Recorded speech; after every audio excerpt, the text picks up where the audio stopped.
declare an interest solely on the commercial waste, as I'm a commercial waste user. Sorry. No, all right, fine.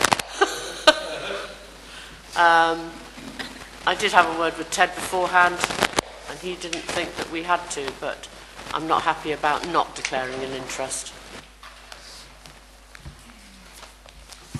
Chairman, I would have thought not, because like domestic waste and council tax, we're all involved in that, and there's a lot of people involved in commercial waste.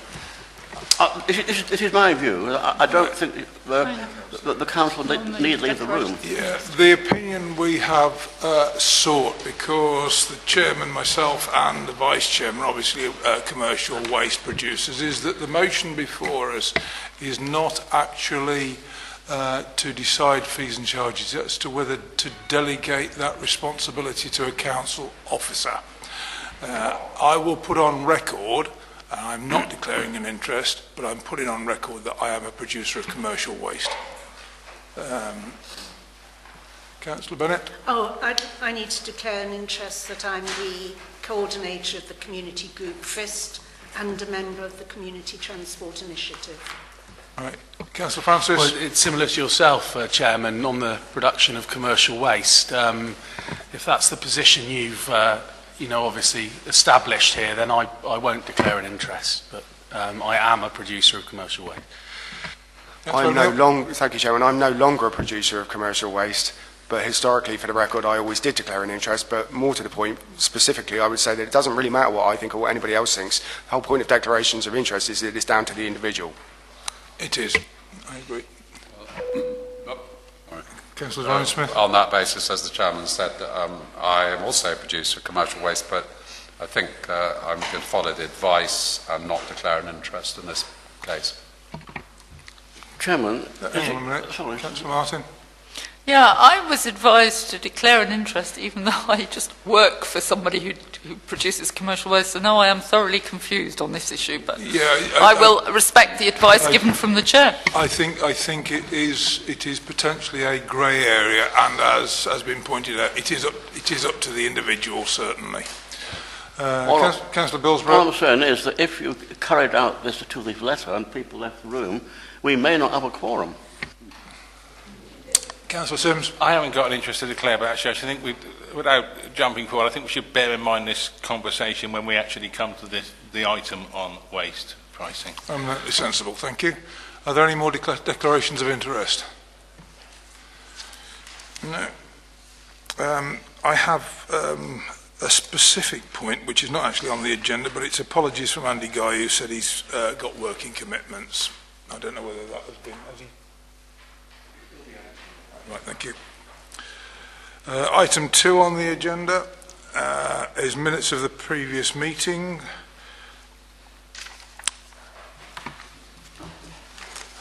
Right, I don't propose to go through them page for page, but has anybody got any points they wish to raise about the minutes from the previous meeting? It's quite simple, Chairman. I have read these and I believe they are a true record.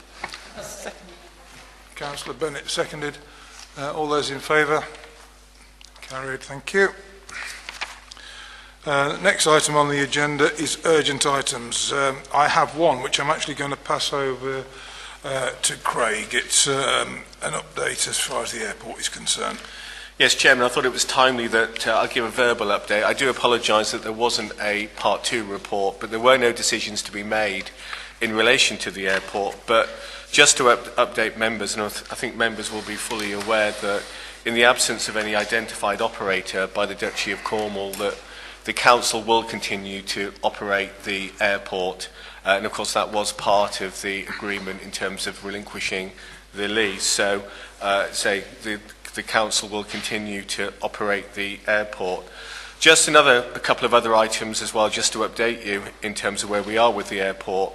So the passenger numbers up to the end of September 2016 this year, as from the 1st of April, which of course we work in the financial year as opposed to the calendar year, we've so far received just short of 70,000 passengers, which is actually an improvement from this time last year of around 770 passengers, which is good news. But what I would say is that, of course, last year we did actually get a lot more disruption during August. In fact, we had 14 no-fly days, if you recall, back in 2015. So although the numbers are up, which is good, the numbers perhaps aren't quite where we would like to see them at this time of the year. Again, just moving on in terms of the snagging issues with the airport project, in terms of the automatic and security doors, the check-in desks, the baggage conveyor systems, and also the roof, they should all be attended to during the last part of this month. So we've actually got contractors coming over this week and next week and throughout November. So all being well, most of those issues should actually now be finalised. And then just very quickly, an update in terms of EGNOS. It's good news. So the Civil Aviation Authority now have actually, they're in possession of all of the design safety cases and all the validation flight data from the local authority. We're now just waiting for validation from the Civil Aviation Authority, and that hopefully might go live actually later this year. So that's actually better progress than I kind of updated you on last year. But the caution is that that really is dependent on the Civil Aviation Authority, making sure that they can actually validate. And then just finally, we've had 2 audits this year already from the Civil Aviation Authority. One was a general oversight of the airport, and another one was specifically in terms of air traffic engineering. And I'm really happy to report that everything is absolutely in order with the civil aviation and European requirements, so that we're fully compliant in areas such as safety management systems, rescue and firefighting services, and general airport operation. So the operation of the airport at the moment is very healthy. And Chairman, I've got nothing else to say. Can I just ask Greg a question on that? Just a minute. Councillor Billsborough first, please. Yes, the airport, Chairman. 2 questions. Are we still looking round for an operator to the for the airport? And if so, where are we looking? Chairman, that's actually not our issue. It's an issue with the Duchy of Cornwall. The Duchy of Cornwall will, because obviously they are the owner of the airport, and of course we lease the airport, so they are actually tasked with looking at future operators, not the council. Are they still doing it? Are they still looking round, though? That's obviously a discussion with the Duchy of Cornwall, but going forward, then clearly we do need to look at our options in terms of how the future of the airport is actually operated to ensure that it is financially viable and secure. Okay, Councillor Bennett. Oh, thank you, Chairman. Having received the airport figures, and there's an obvious need for growth in passengers, does the council bear any responsibility towards that? Because I understand, having been at the Island Partnership AGM, that the council have withdrawn its funding, and I wonder what methods the council are going to employ in increasing the number of passengers coming through the airport, which is our only way of increasing the income and keeping the airport viable. Chairman, can I actually say that our responsibility is making sure that the airport is operationally safe and compliant with the Civil Aviation Authority. It is not really about marketing or actually increasing passenger numbers, because that is really down that is down to the private sector. In terms of financial viability, that is a mixture of looking at operational costs mixed in with kind of income and fees that we can actually generate from the airport. Now, whether that's from just commercial aviation or whether that's also from general aviation, and looking at ways of actually increasing GA as well as commercial aviation. But ultimately, in terms of the commercial flights coming in, that is obviously for the private sector. Councillor Sims. Just regarding numbers, last year was a double yoker for Easter, 2 Easters last year. We've only got one. There's not one Easter this year, is there? Which would probably impact on the figures somewhat. It's my understanding that this year there was no weekend, bank holiday weekend in terms of the Easter, but it did actually part of this year did actually cover the Easter holiday break. But you're absolutely right, there were 2 bank holiday weekends in last year's figures. Councillor O'Neill. Thank you, Chairman. I accept your comments, Craig, relating to Councillor Bennett's comments about the funding for IP, I don't entirely agree. I accept and agree with it to the extent that if you're specifically talking about the financial viability of the airport, yes, it's not our responsibility necessarily. But if we're looking at the bigger picture of ensuring that tourism survives on these islands, then that's a completely different debate. And personally, for the record, I don't agree with the Council's decision to withdraw the funding that was agreed to IP, but I don't think this is necessarily the meeting or the appropriate place to have that debate. But I do think we need to have that debate. Councillor Martin. Can I just say that A, I agree with Councillor O'Neill, this is not the proper forum for this debate, and B, I would like members to look at what the Council has actually done and said rather than what is alleged to have happened. Well, in respect to that, respectfully, Chairman, if the information had been forthcoming to members, then we might know what was said and done rather than what's alleged to have been done. I am referring to what has been discussed at meetings. Not meetings involving all members of the Council. Just 2 seconds, Diana. Councillor Francis. Well, my understanding is we're all extremely concerned about this move, but my understanding is that it will be coming before committee at a later, or committee, whichever appropriate committee, at a later stage. Yeah, I'd just reiterate the fact that we are talking about an update at the moment of the airport, and this isn't the forum that we need to discuss other bits and pieces. I'll take Diana and I'll take Councillor McCarthy. What I was going to say is that the decision on any financial support for the IP or the Tourism Information Centre or anything else will be taken by members as part of the budget setting process.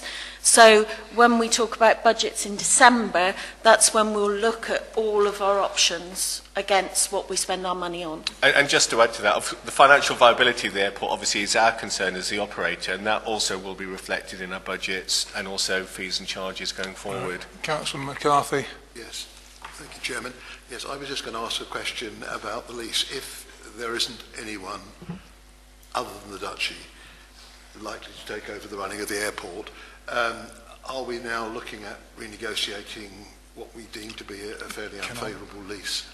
Yeah, as we stand at the moment, the position stands as that it's fairly fluid in respect that this is reasonably new territory that we've been talking about, and all the options now have to be examined as far as our position is concerned. We are also talking, as far as the yourself and the Chief Executive is concerned, directly to the Duchy for an ongoing plan.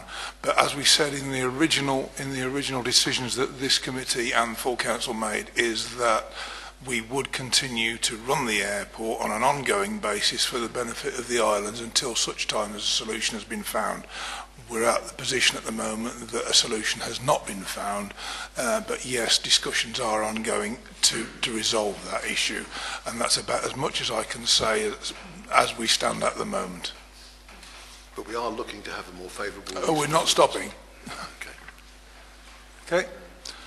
Right, I'd like to move on now. Item 4, I'd like to introduce Mark Hewitt and Nathaniel Hooton. Mark is the area manager. I apologise if I got your title wrong. Is that area manager for Cornwall and the Isles of Scilly Fire Service? Area manager, Cornwall Fire Rescue Service. Right, I've got the title right from the... Can you just get him to repeat it now the mic's on? So certainly. Anyway, Mark, welcome. Yes, thank you very much, and I appreciate you've got a big agenda today, so opportunity really just to give a very quick verbal update with regard to sort of progress between Cornwall Fire and Rescue Service and the Isles of Scilly and Fire and Rescue Service in terms of the strategic partnership. So my role is Area Manager, Mark Hewitt, sort of Service Delivery, which is the response side of the service for Cornwall Fire and Rescue Service, and I've got a colleague with me, Group Manager Nathaniel Hooton. And currently we're in a sort of a process at the moment that a strategic partnership was signed in June with Chief Officer Paul Walker, which is fulfilling your statutory duty as a fire and rescue authority to have a Chief Officer. So in place at the moment is a strategic partnership. But at the moment where we are, we're working towards a scoping process. So we're spending a little bit of time communicating with all the staff. we sort of set out some priorities, and sort of the main priorities are that the Isles of Scilly Fire and Rescue Service maintains its identity, and that was really important and sort of came forward from the staff and the respective firefighters that you have. What we're trying to achieve is more for less, working through this partnership, and it's going to be built very much on sort of relationships and not legislation. So hence the 24 hours that we're over at the moment. We've had meetings with the police, we will have meetings with the ambulance, and we'll just be looking for more efficient ways of working together, basically for the communities that we serve across the islands of the Isles of Scilly. So the scoping process that we're undertaking at the moment is sort of broken down into where are we now, so stopping, having a look to see where the Isles of Scilly Fire and Rescue Service currently is. Where do we want to be and the reasons for being there? How are we going to get there? What might stop us?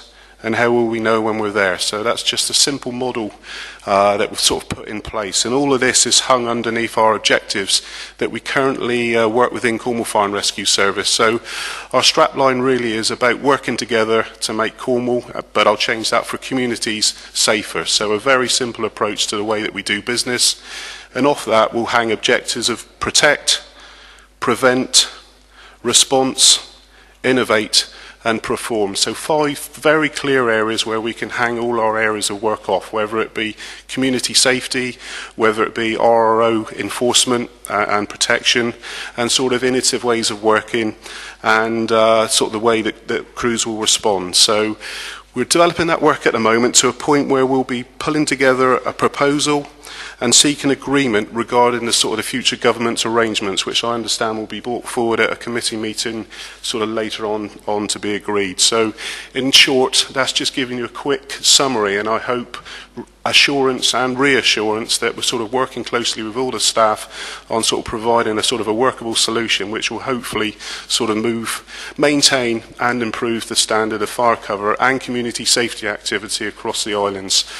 Probably worth noting, if we talk about prevent, a lot of the areas of focus is on prevention, and it's moving towards safe and well visits. So it's very much working now with some of the health agenda and outcomes, in as much that we can help vulnerable people, elderly people, and potentially reduce the impact on the NHS. So that's certainly a significant piece of work and direction that we're undertaking on the mainland. So well, thank you for giving me the opportunity for the update. I think it's important that you're involved in the progress and the opportunity to sort of ask back any questions or any concerns that you may have. Thank you. Thank you very much indeed for that, Mark. Very informative. I know it was only a short report, but there's a lot in there and a lot for all of us to take on board. And I think with the current budget constraints that we're all under pressure, there's a lot of work for you to do there. Welcome, and enjoy the islands while you're here as well. Any questions? Councillor McCarthy? Yes, just one question. Can I just through you say, I mean, are you going to be able to visit, or have you already been to the off islands to look at the various establishments? Yes, we have. How they work? Yeah, thank you for the question. On 2 occasions now, we've visited the off islands, so the 4 other islands where you have resources, met the crews and scoped out sort of some of the work. So one of the pieces of work will be a fleet review, so sort of looking at the current provision of appliances and equipment and just seeing if we can do things safer, potentially cheaper, but with other sort of resources. Might there be an opportunity perhaps to work with the other volunteer services, like first responders and the Coast Guard? Absolutely. It's an innovative project that we're sort of currently undertaking in the mainland at the moment at Hale, where we've got a community safety officer, and that is brought all the services together under one sort of individual or 2 individuals. So potentially we'll be looking to be innovative and bring that approach to some of the off islands. Glad to hear it. Thank you. Thank you. Thank you very much indeed for that. All right, thank you, Philip. Much appreciated. Thank you very much. Thank you. Next item on the agenda, budget monitoring report to the 31st of August. Senior Manager Diana, pass over to you, please. Thank you very much. This is the budget monitoring up to the 31st of August 2016. We've now run the September, but it was too late for this meeting, so you've got up till August. So that's 5 months of the year, but it gives us a good indication of our direction of travel. Hopefully you'll have read the full report and understand the what you can from the information. I think the key factor that we need to be aware of is that most of the budgets will be about right and come in at or just under budget. Where we have most pressure is around the waste budget and the cost of shipping our waste to the mainland. And I think that will see in-year pressure of about between £75,000 and £100,000 over the year.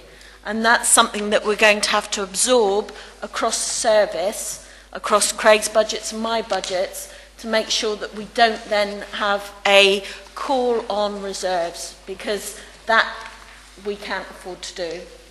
So if you've got any questions, I'll be happy to answer them as best as I possibly can. Councillor O'Neill. Thank you, Chairman. Yeah, I've just one quick question, Diana. I'm just trying to understand this kind of deficit in the budget then potentially for shipping commercial waste. Is it a surprise?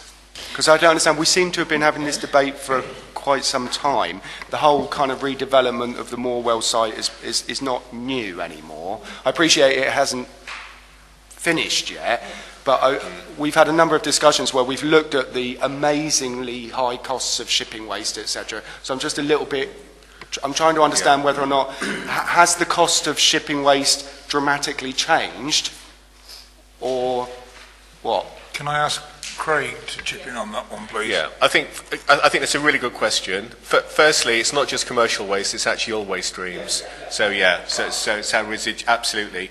And the short answer is yes, costs have actually risen. So what we've had at the moment is a number of very short-term interim operations which we've had to procure. So we've had to go out to the open market, and it just so happens that progressive projects have just been a little bit more costly, and that's a combination of shipping cost. It's probably a combination in terms of increases to landfill tax and all sorts of other things.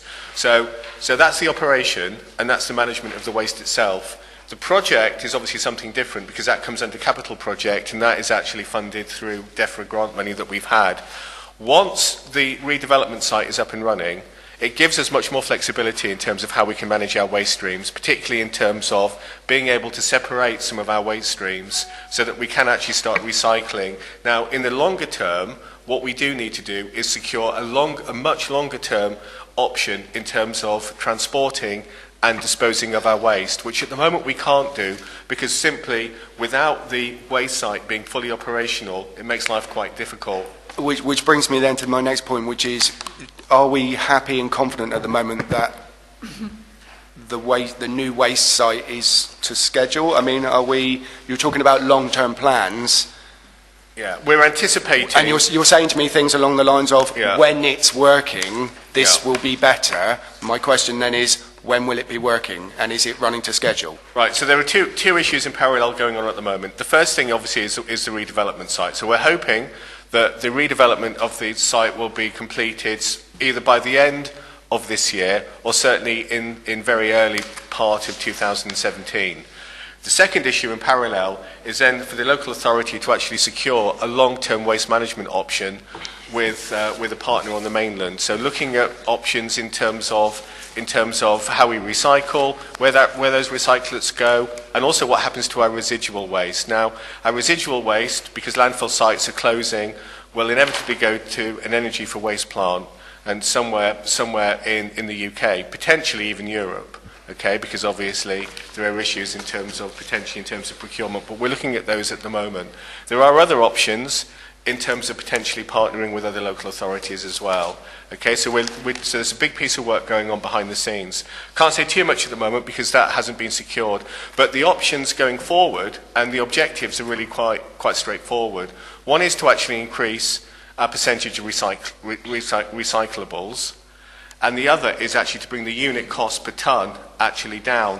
And that is actually mutually inclusive because the more you can actually recycle, obviously you're actually diverting that away from landfill and also energy for waste gate fees, which are likely to be kind of more cost beneficial. Now, we're never going to make money out of waste, let's be clear on that, and that we are completely disadvantaged by the fact that we're 28 miles from the mainland and that we've got a population spread across five islands. But what we are hoping to do is actually bring down, if we can, the cost per tonne of waste. Now, until we've got more security in terms of what our disposal options and routes will be and what the costs of that, we couldn't possibly predict what those costs will actually be. But it is a really important piece of work, and we will be reporting back. There is an update in part 2 which kind of expresses some of those issues. But as I say, there is a lot. We are in a bit of an interim period at the moment, and there is a lot of work in progress. Just going to bring Diana in on this at the moment. I'm not ignoring everybody. I think what she's got to say is relevant to what's going on. One of the key Smart Islands projects is anaerobic digestion and gasification. Those create energy, which is important, but more importantly, they take feedstocks. So in the case of the anaerobic digestion, it's food waste, green waste, and sewage, which has a big impact. That's probably 30 or 40% of our waste streams into our waste at the moment. But the gasification plant will also take the sludge from that and burn it, but also take wood, paper and cardboard, which then potentially has a big saving compared to taking that to the mainland. Yeah, that sounds amazing. I can't wait to see it. But then it begs the question, because all of these things are obviously intrinsically linked together and are dependent on each other for any successful outcome, if we're talking about the waste site at Morwell being fully functioning and up and running by the end of this year, are you then saying that the Smart Islands project is advanced enough so that that gaseous injector gasification will be functioning by the end of the year at the same time? Because if it doesn't, and I don't see how Morwell can be functioning. No, because the two are interrelated, but clearly they're not. But they're not. But what I'm worried about is will be different. That we cut the ribbon on Morwell and say ta-da, but the other projects aren't ready, and then all we do is pile all the rubbish down at Morwell. No, because we haven't actually got a contract with the mainland company to deal with it, or we can't actually bring down the cost of shipping, and we can't actually turn it into energy. We've got to actually do something with the rubbish.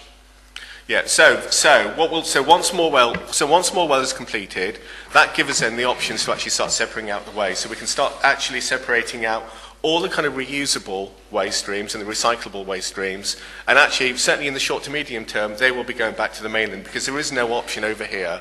Now, the residual waste will be going to an energy for waste plant. In the longer term, because clearly the more on-island solutions that we can find, the cost will actually start driving down. So the more on-island solutions we can find for waste management, the better. So the Smart Island project is also there as part of the future going forward. Yeah, Craig, I fully appreciate the long-term goals and understand the logic behind it. What I'm saying is, my first question was, when is Morwell going to be up and running and actually being efficient? And your response was by the end of this year. Now, what I'm hearing is there's a dozen other projects that all sound amazing, but if they're not going to be functioning by the end of the year, then we're going to need to have that contract with somebody on the mainland in order to ship it away at a huge cost. The interim contracts that Craig is talking about will be in place when Morwell is up and running. Does that answer your question?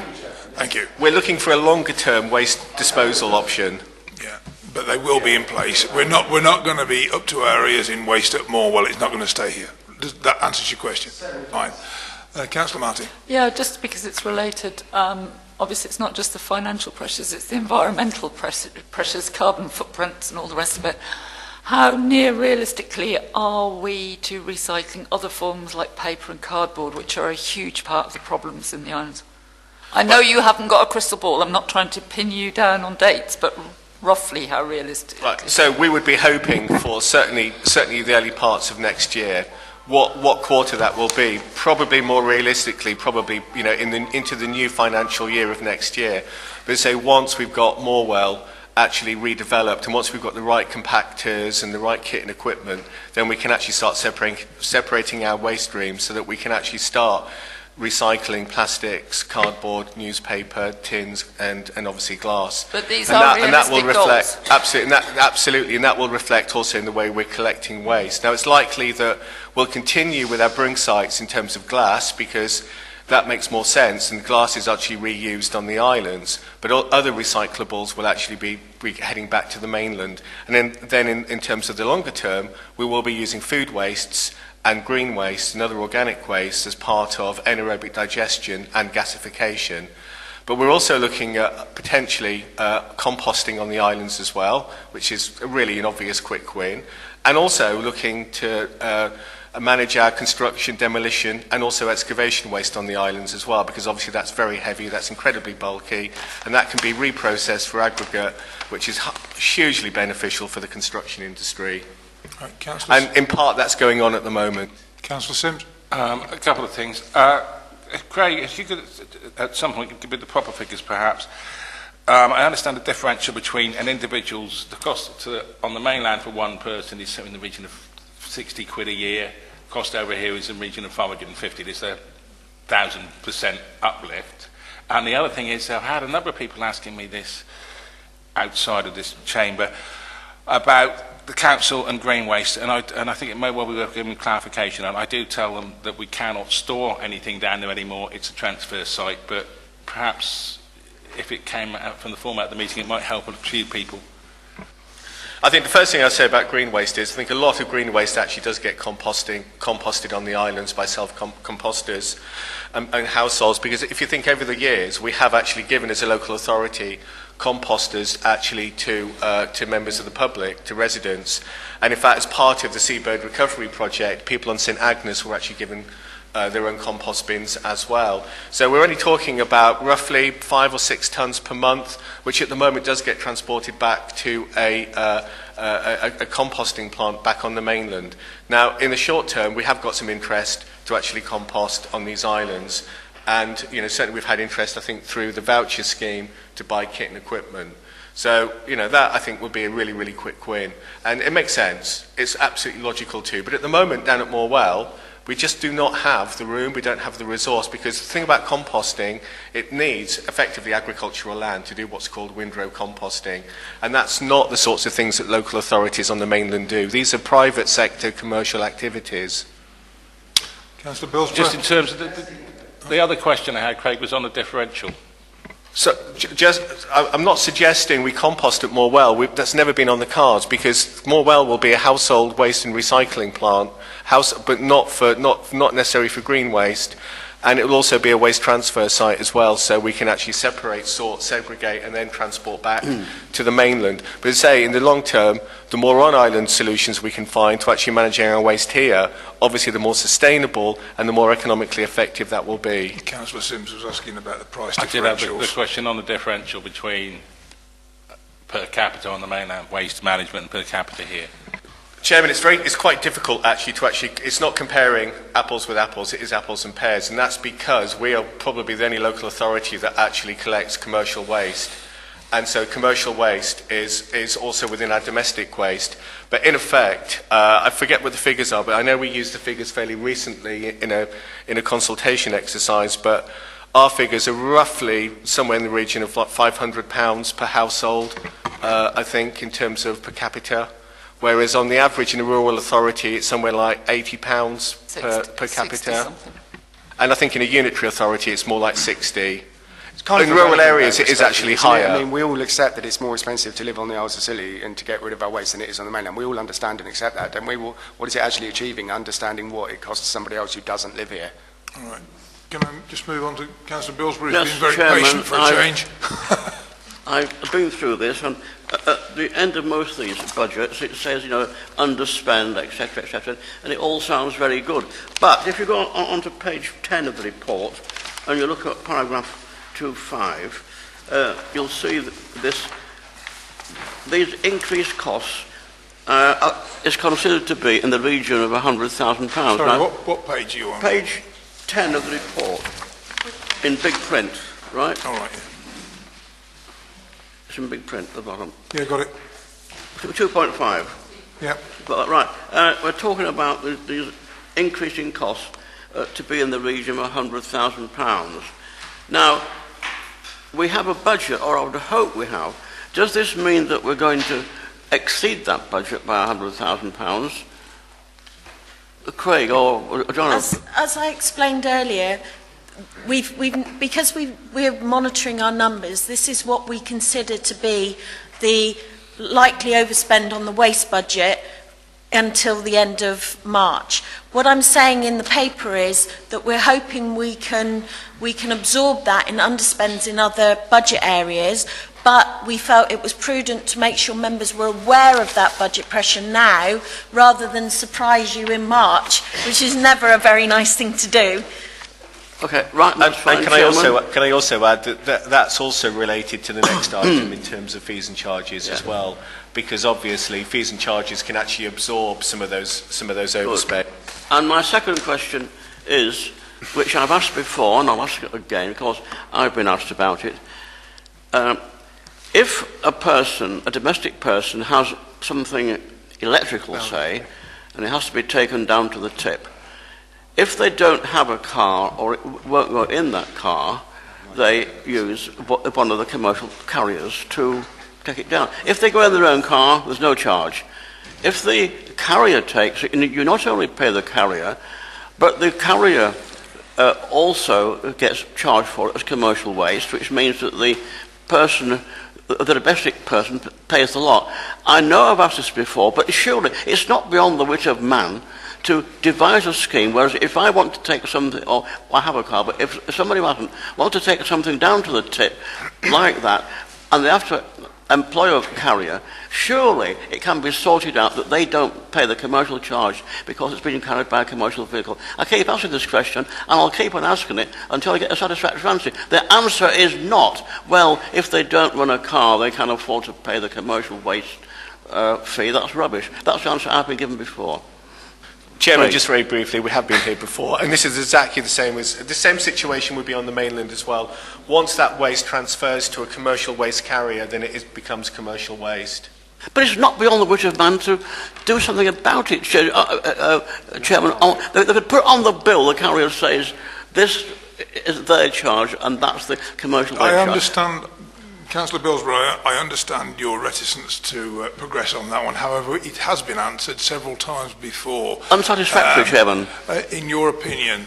And yes. I think we should move on from that. You have had an answer, and whether you agree with it or not, you've had an answer. Councillor O'Neill. Thank you very much, Chairman. Yeah. Sorry. I just have a slight concern, again, sort of looking at the bigger picture. Firstly, I just want to say I'm not trying to be remotely negative about Morwell or the plans for the long-term future. I know there's a massive amount of work gone into this, and I think it's really exciting. And I think when we get where we're going, it's going to be amazing, you know. But obviously there are legitimate questions, and that's why I'm here, you know. Slight concern, both of you mentioned absorbing funds from underspends elsewhere. I understand why you would do that. But again, looking at the bigger picture, I'm a little concerned that when we're trying to fill a massive black hole in the council's budget overall, every time we manage to find an underspend somewhere, if it just gets absorbed into a different part of the council, we're not going to save any money ever. No, and that's we need to be making cuts across the board, is my understanding. And when we achieve that, it would be a shame and frustrating if constantly we just use it as an example to say, well, it's not a problem because we can absorb it from here. That's not what I'm saying. These are the budgets after the cuts, so the cuts have been taken out. What I would say is at the moment we're going through a whole new budget setting process, so that we're starting with zero budgets this year, and then once we've done those budgets as of the end of November, each linked to service plans for each department, each group, what then will come to members is probably a much bigger budget than we've got money for, and it will be entirely for members to decide where those I'm not going to use the word cuts, but where we need to save money and what what members' priorities for investment are, because that's the way we have to do it. That said, for this year's budget, what we have to do is try and absorb as much of the additional cost pressures like on the waste as we can in this year's budget, because I don't want we've still got to pay the bill to hit the reserves. And with something like waste is waste. There's not much we can do about dealing with that in more innovative and exciting ways in a very short period of time. Okay, sorry, I didn't deliberately ignore you. Councillor Coombs. That's right, I'll bring things to throw next time. I guess first I should have declared me compost cone, but that's a second issue. Morwell goes live towards the back end of this year, early next year. A question that I'd like to ask, I hope we get a simple answer, and a lot of the community will be asking. We're looking to start separating out the recyclables, except the fact that for the time interim they get bundled up and sent back to the mainland. At the doorstep, what does that separation look like for domestic customers? Right, that's a really good question again. That's really dependent on where the recyclables go. So it depends on really whether it'll be commingled, we'll go to a commingled recycling plant, or whether or not, when that basically is you have a clear sack and you actually put all of your recyclables, whether it's plastics, paper, cardboard, actually in one bag. And urban authorities tend to recycle that way. If we go for a more rural authority and we partner certainly with a separated collection, then obviously we will be having to do a kind of like what they call a blue box separation. So that will be separating out your plastics with your cardboard, with your newspaper, and your metals, so your tins, your cans. What we won't be doing is collecting glass. We're still going to use our bring sites because we think our bring sites have worked really well. It might be that we expand our bring sites for glass, but so it's either going to be commingled or there will be separation. But that's dependent in terms of where we actually end up in terms of looking at disposal options. So just to clarify, it's doorstep collection for recyclables, bar glass. It will be. However, Craig and Diana, for that matter, are in negotiation with providers on the mainland, and it will depend upon the ultimate provider as to which way we go. Yeah, absolutely, but it's setting the principle that the majority of recyclables will be taken from somebody's doorstep as opposed to have to be taken. We will be doing absolutely household collections, yes.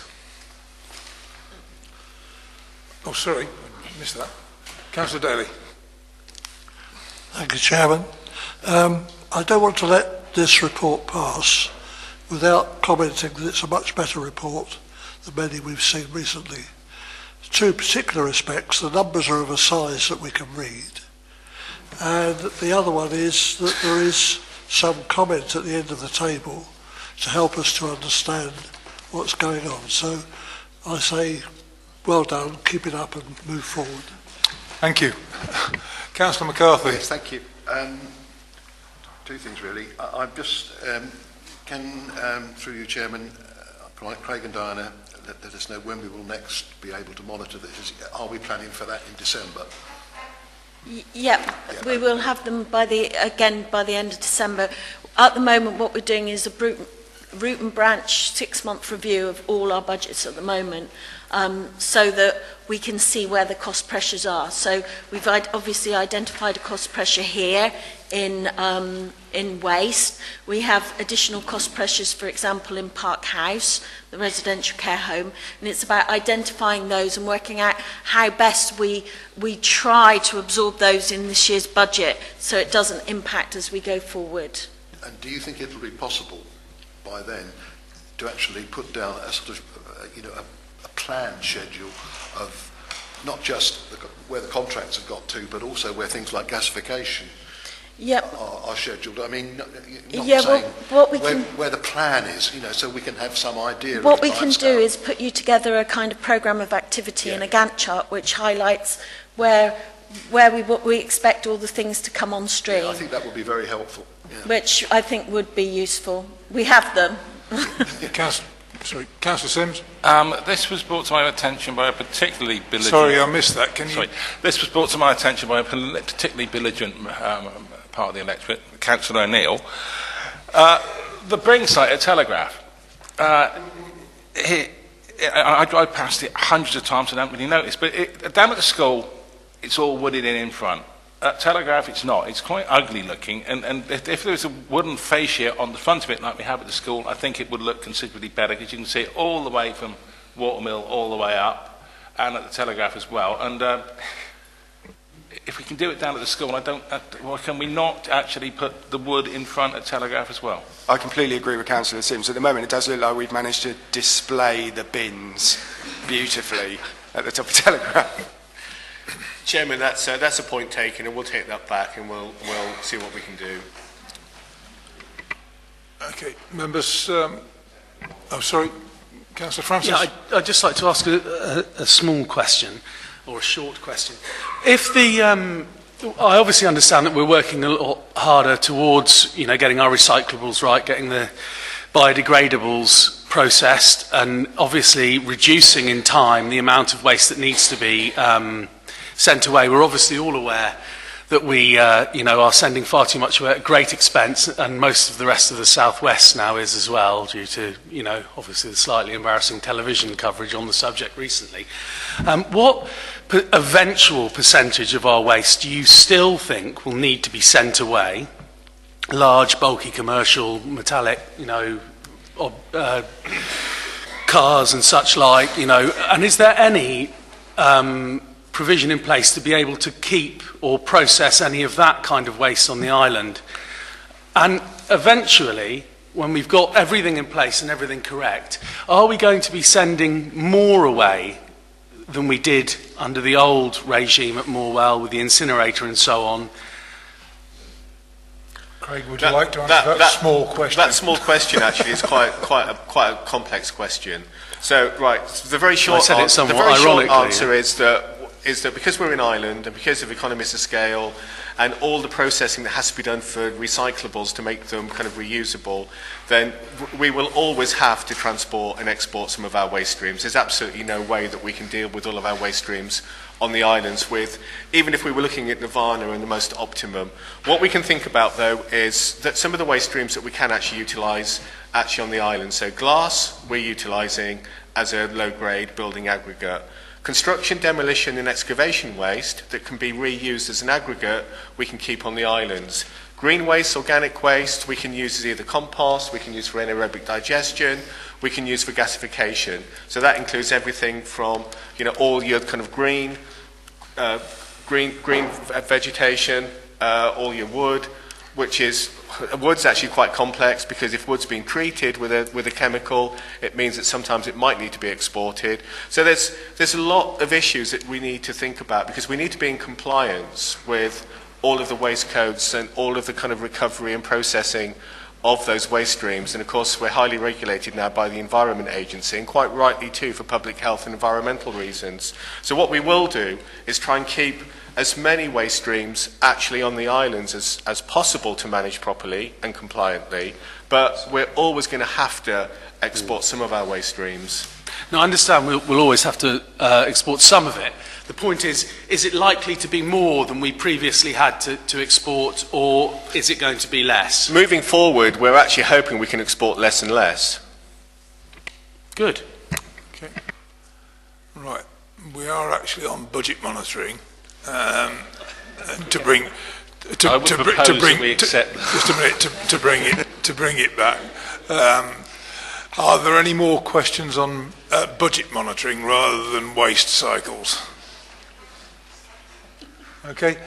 Thank you for that report, Diane. I know you've got to leave. Right. Moving on. We're on to agenda items. Oh, yeah. Sorry, I missed that one. The recommendation is that members note the revenue budget monitoring content for teleinformation. Is there a proposer, please? Was I asleep? Sorry. We have a proposer and a second. All those in favour? That's unanimous. Thank you very much indeed. Now we'll move on to item number 6 on the agenda, commercial waste costs. Craig. Thank you, Chairman. Yeah, it seems as though we've done waste to death, but obviously this is a really important item. So what we're proposing is that the fees and charges just for commercial waste is actually delegated, and it's delegated to me. I appreciate some members may have concerns with the democratic process and all of that, but what I would say is, and I would reassure members, is that the importance actually of this item is to make sure that we're a little bit more flexible, a little bit more responsive, a bit more fleet of foot, so that where there are fluctuations in terms of the cost of dealing with commercial waste, we can respond accordingly. Because it's really important, in order to have a balanced budget, that we are actually recovering our costs for treating commercial waste. This isn't domestic waste, this is just commercial waste. Domestic waste, householders obviously are charged through their council tax, but this is commercial waste, and commercial waste shouldn't really be subsidised either by the council or its ratepayers. So we are looking to delegate the function of commercial fees and charges to the senior manager for infrastructure and planning, which happens to be me. Can I just add one comment onto that before we open it up to debate, is that Craig mentioned there that it would allow him to be more responsive. Comments I would say is that the chair of Teddy, whoever, whether it's me or anybody else, is going to have an input on that, on our very regular updates that we get. And also the responsiveness is not only upwards, it really isn't. Craig did mention earlier on when we were talking rubbish, is that the prospect is that we can eventually put downward pressures on these commercial costs as well as there being upward pressures, which we've had recently. I will now open the discussion up. Councillor Billsborough. Yes, Chairman, I'll try and keep it short.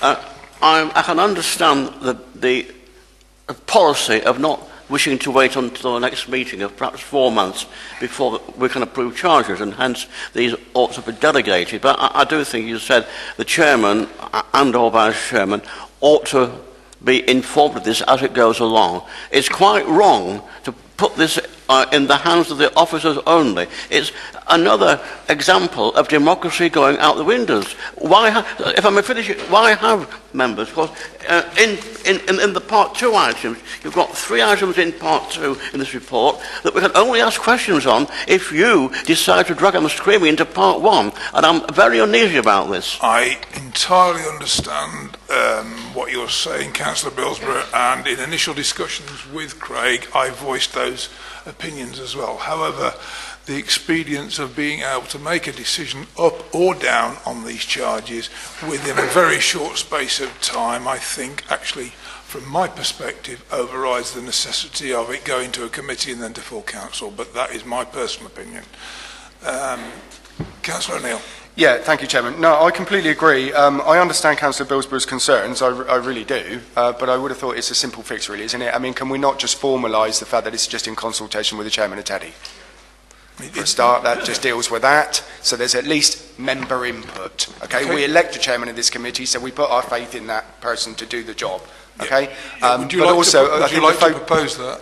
Yeah, happily. I'll second it. But also, I think, going back to your initial comments, Chairman, I think the focus here is not putting waste charges up, is it? And it's not necessarily bringing them down. I think what this does is enables Craig to be able to keep the charges as low as possible without the authority running into a financial pit.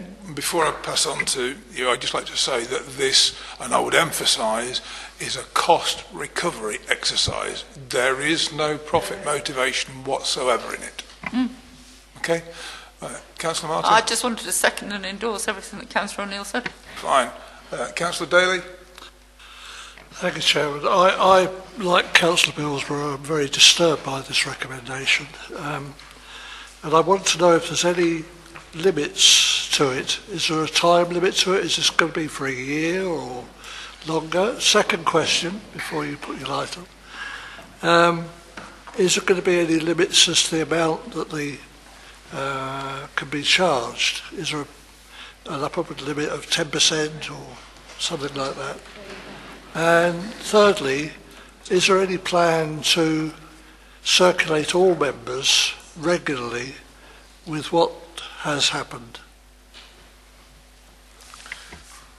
Chairman, so in terms of the first question, and you'll see from the report that the whole purpose really of this is actually to be a lot more flexible, a lot more responsive, so that the fees and charges will be regularly reviewed. So moving forward, obviously, there will be a continual review of the process, particularly if costs are either escalating or indeed decreasing, and that will reflect in fees and charges. We will then, in terms of the fees and charges, report that back to obviously any subsequent TEDI meeting. So that's fairly easy to do. So that answers the third question. In terms of the increases will be, or decreases, will purely be based on cost recovery.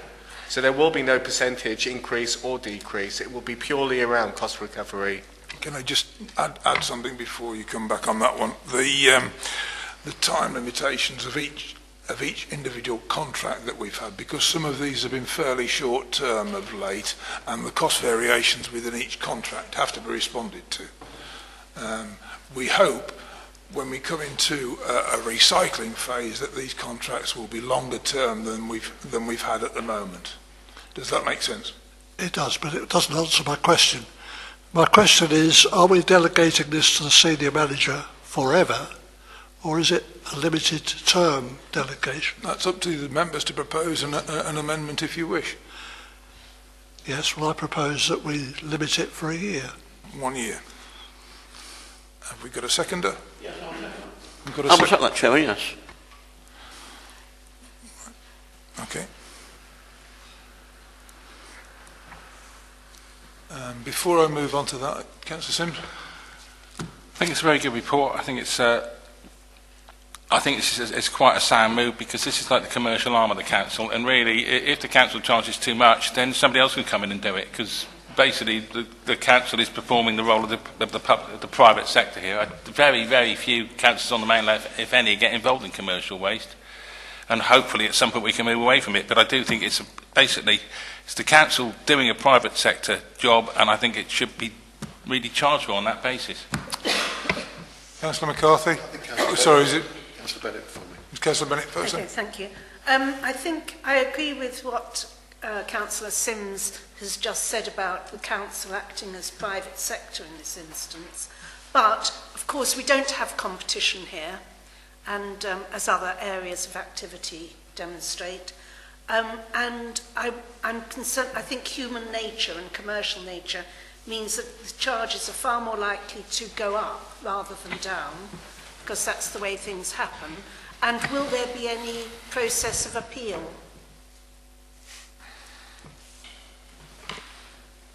I think from my perspective as chair of TEDI, there is no formalised process of appeal that I've seen within the system. However, any fees and charges that are perceived as excessive or anything could potentially be flattened by full council. Chairman, can I also say, actually, and it's actually in the report as well, because one of the incentives, in actual fact, is when you're actually charging on a cost recovery basis, is that some businesses might actually start thinking about the waste they're producing, how they can possibly reuse or recycle themselves, and there might even be some other commercial opportunities as well. We've already seen that in construction and demolition waste. There is actually, a commercial firm on the islands now which will dispose and reuse inert commercial and demolition and excavation waste. Likewise, we could see it with green waste as well. So in many respects, it's up to business themselves sometimes to look at the waste streams they're actually producing and to think, well, could I do this more efficiently to the benefit of my business from a cost viewpoint? So there are some other incentives that actually come out from the true cost of actually managing waste. Councillor McCarthy. Thank you, Chairman.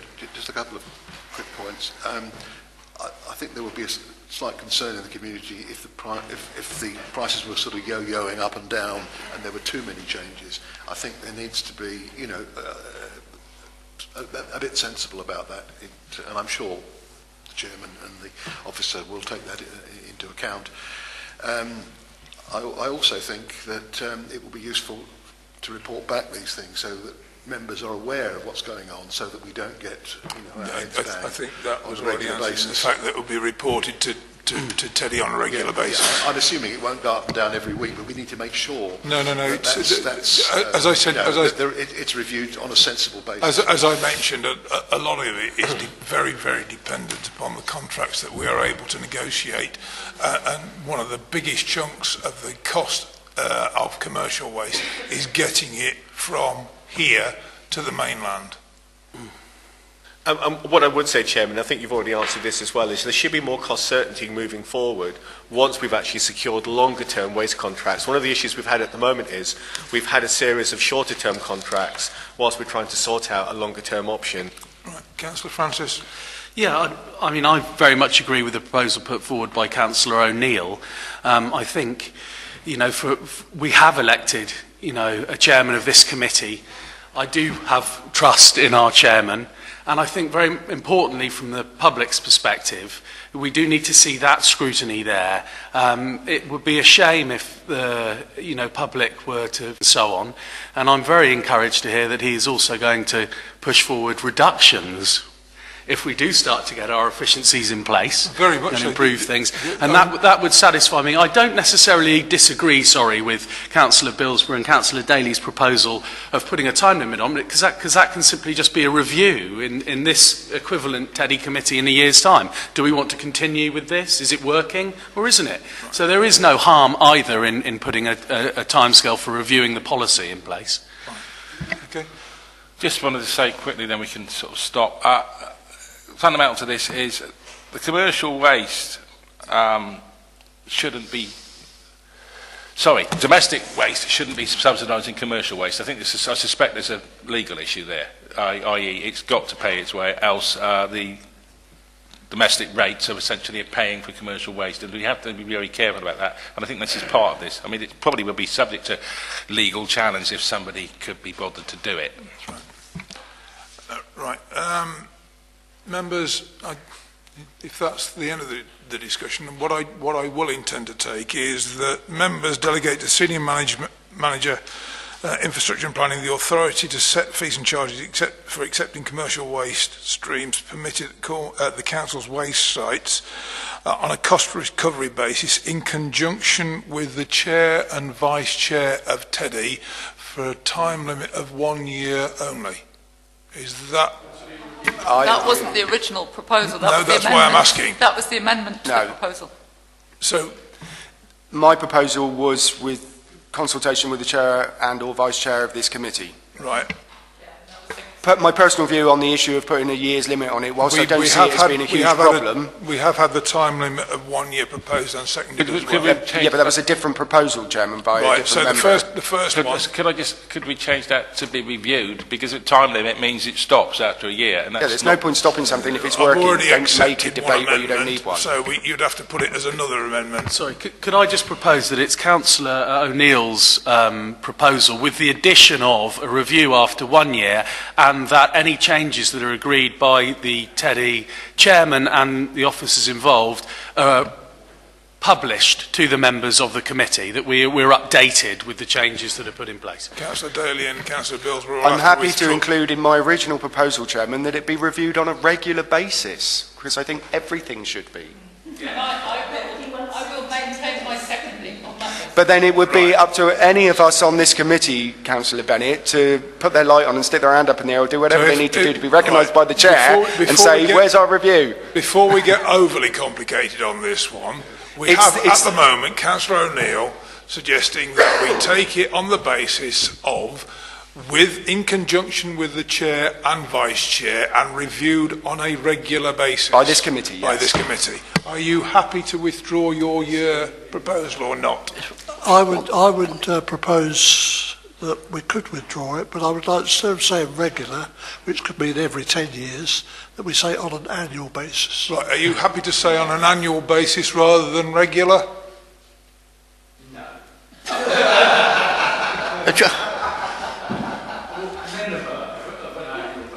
If I left it go 10 years, respectfully, Chairman, without sticking my light on and saying why haven't we had a review, I don't deserve to be on this council. Chairman, if I may, if we take the amendment, all we're saying is, Councillor Daly and I, that you have this power, you and the Vice Chairman, for 1 year for a start. Otherwise, it becomes enshrined in law. So I can't see anything wrong in this 1 year. Okay. Otherwise, it could go on and on. Procedurally, we have an amendment. The fact of the matter is, I've made a proposal that's been seconded. Yeah, we had a proposal from you first, and then that you changed that after we had Yeah. an amendment. So I'm going to have to You take take the Councillor amendment Daly's first. amendment You first. take the amendment first. I've got to take Councillor Daly's amendment first. Yes. So, members, I would ask you to vote on the amendment of Councillor Daly that there is a 1-year time limit on it. Those in favour? Against? Right. The 1-year amendment has failed. So does that mean it's Therefore, forever, Chairman? Sorry? Does that mean it's enshrined in the law forever?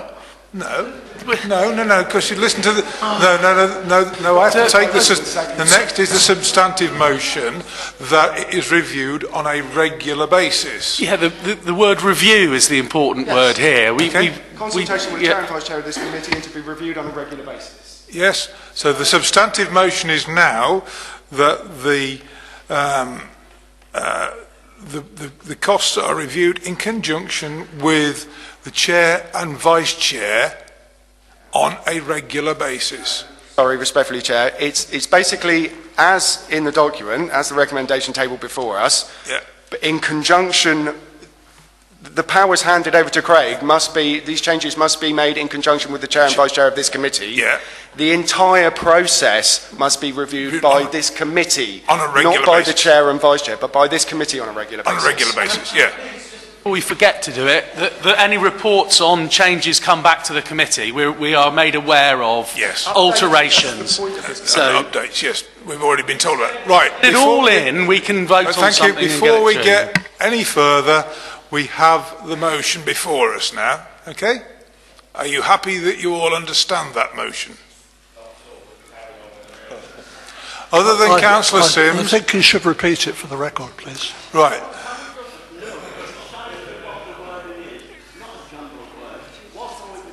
Right. My jumble of words, Councillor Billsborough, are as follows. I'm not going to read it out, but it's basically what's written on the document before you. In addition, it's that this be in consultation with the Chairman and Vice Chairman of this committee and the entire process to be reviewed on a regular basis by this committee.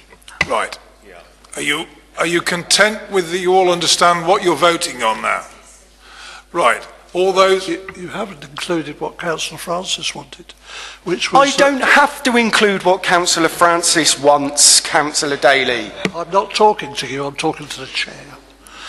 Chair, you haven't included what Councillor Francis wanted, was that any changes be reported to all members of this committee. That wasn't part of the proposal, Councillor Daly, so... Respectfully, Councillor Daly, I appreciate that you're talking to the Chair of the committee, but while you're saying you haven't included this, it's my proposal. Okay, we have a proposal from... Calm down.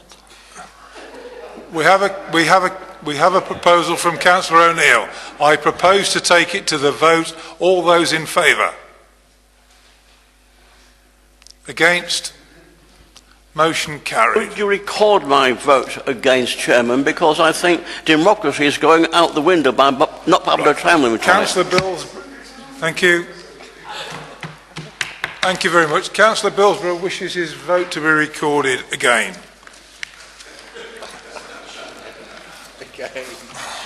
Thank you. We now only have Part 2 reports, and at 10:38 I conclude the meeting.